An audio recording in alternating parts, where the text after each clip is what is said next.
Hello everyone, welcome to a new video. I've been meaning to do this video for quite a while. It is a pop-up socket or a tower socket, depending on what you might call it.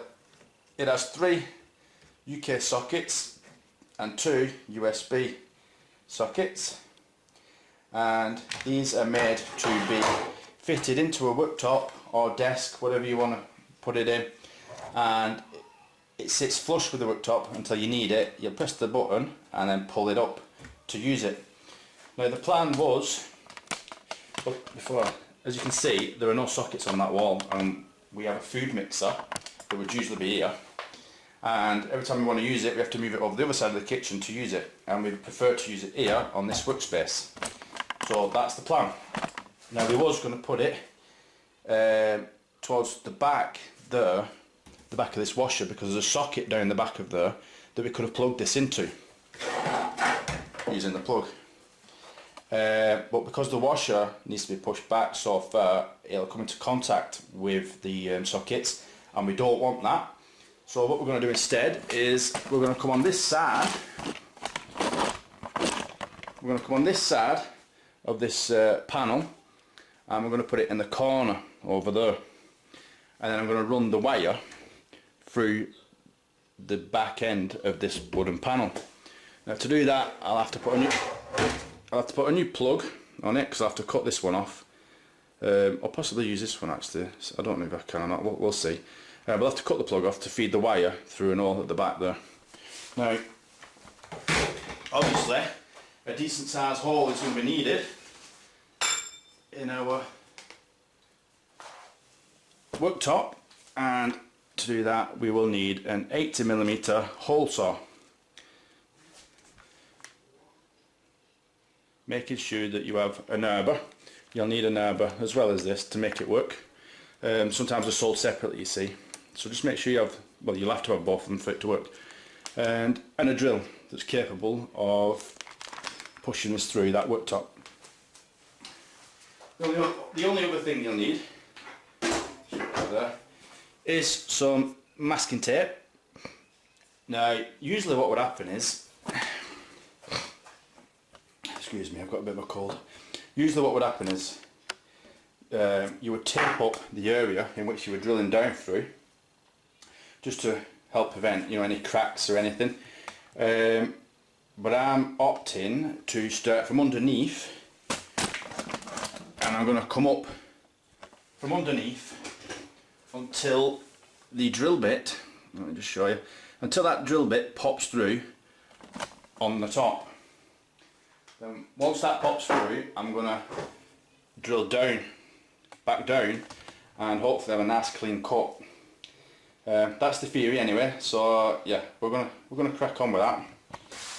We're gonna find our spot. Excuse me. I'm gonna pick our spot, and making sure, I mean it'll be different for you, but just make sure that you're avoiding things like this from underneath. It's a relatively simple task. I can do it by eye. I can guess roughly where I want it, and it is going to be the, it's going to be a bit loud this.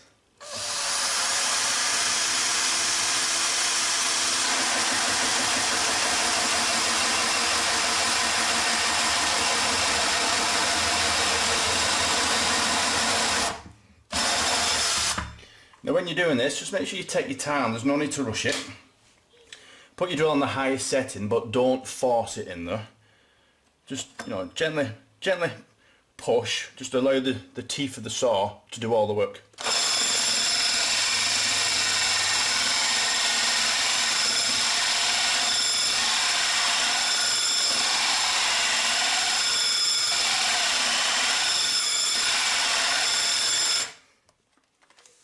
Just making sure to check on top. So keep our eye out for the drill bit coming through.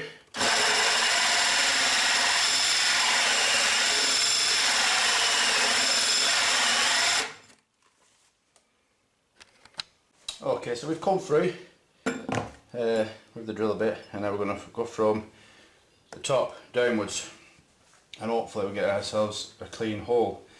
Now I'm going to admit to you that that's the second attempt. The first attempt, they all landed around here, and it was perfect.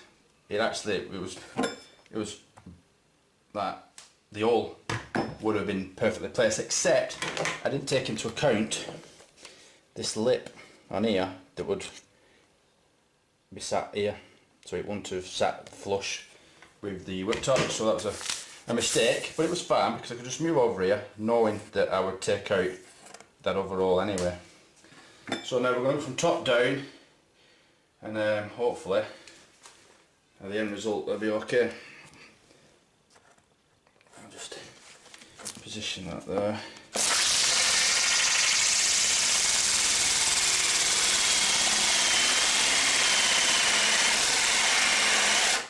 Okay, so obviously the tape didn't do anything. Didn't really help us out.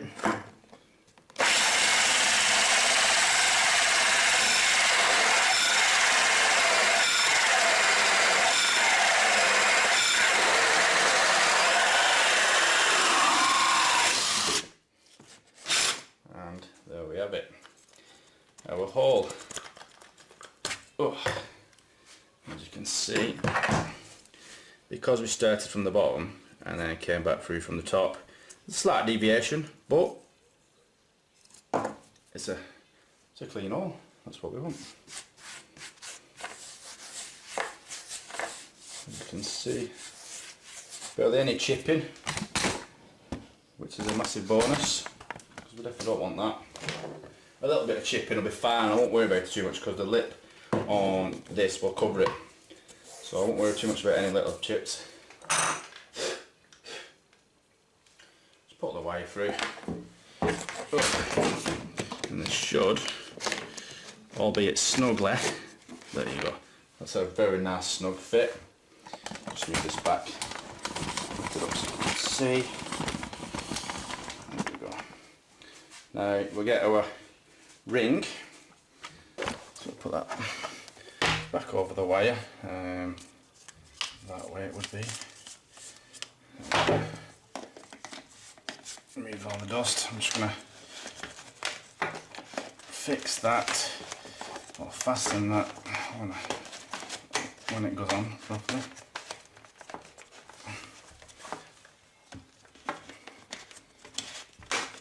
There we go.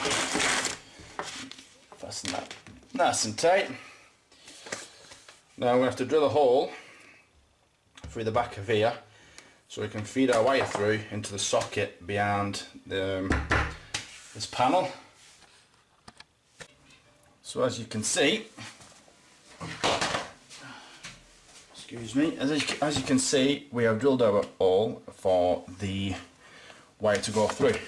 Now something we have to think about is that this, moving up and down, means we'll need some of this wire to remain outside of this panel, so that, for obvious reasons, you know, so it can drop down and come back up. So that's something we have to think about.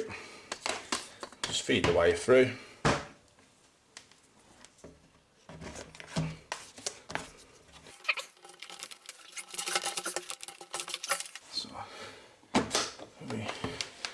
So as you can see, say that will work. Yeah. Now I just need to put a plug on the other side and plug it in. So that's it, that's fully installed. Put a plug on, plugged it in behind the washer, left enough slack for it to move up and down. I have plugged it in, as I said, and as you can see, the power light is on, which is obviously indicating that there's power going to it. But we'll plug something in anyway.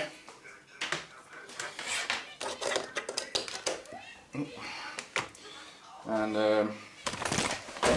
double check that it is working.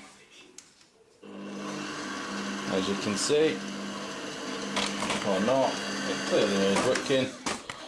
Now we can plug that into there and use it. So yeah, it's pretty solid. I mean, there are definitely better ones than this out there, but this was only around, I think it was $20 or something, which is like, excuse me, which is like, I don't know, 15 quid in the UK. Yeah, it's well worth it, well worth it. Quick job, nice and cheap, and it pushes away just like that. And as I said, you have to remember, you know, you probably won't have this problem anyway, but if you did, just make sure you leave enough slack for it to move up and down. And you'd probably have this wire plugged into a socket directly underneath the worktop, or you know, whatever.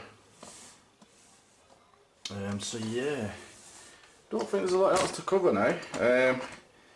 There'll be links in the description and a bunch of information. Now you can buy these for the US and, you know, Europe.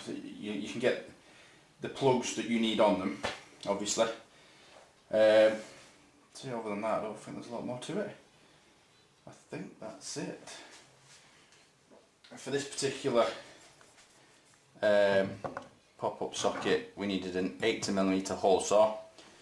And some tape, but as you saw, that wasn't really effective at all. But it turned out fine in the end. There was no chips, certainly no major chips. So yeah, I hope that video was helpful to you. There's links in the description, information in the description. Thanks for watching, and I'll see you in another video.